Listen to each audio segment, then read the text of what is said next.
எதிர்ப்பிகள் நீண்ட காலமாக பாக்டீரியா தொற்றுகளுக்கு எதிரான சக்தி வாய்ந்த கருவிகளாக இருந்து வருகின்றன. தீங்கு விளைவிக்கும் நுண்ணுயிரிகளை திறம்பட நீக்குகின்றன. மூலம் செயல்பட்டன. பாக்டீரியாக்களை குறிவைத்து அழித்து மீட்புக்கான வழியை தெளிவுபடுத்துவதன். இருப்பினும் ஆன்டிபயாட்டிக்களின் தவறான பயன்பாடு முழு போக்கை முடிக்காதது, அல்லது தேவையில்லாமல் அவற்றை பயன்படுத்துவது ஒரு முக்கியமான சிக்கலை உருவாக்குகிறது.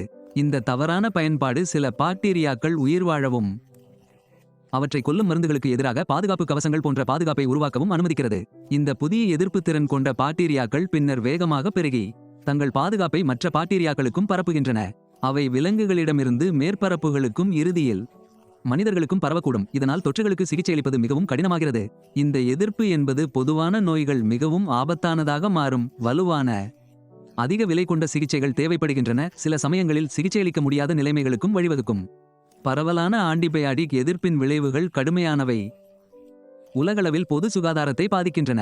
நம்மையும் நமது சமூகங்களையும் பாதுகாக்க கால்நடை வழிகாட்டுதலின் கீழ் மட்டுமே நுண்ணுயிர் எதிர்ப்பிகளை பயன்படுத்துவதன் மூலம் எதிர்ப்பை தடுப்பது மிகவும் முக்கியம்.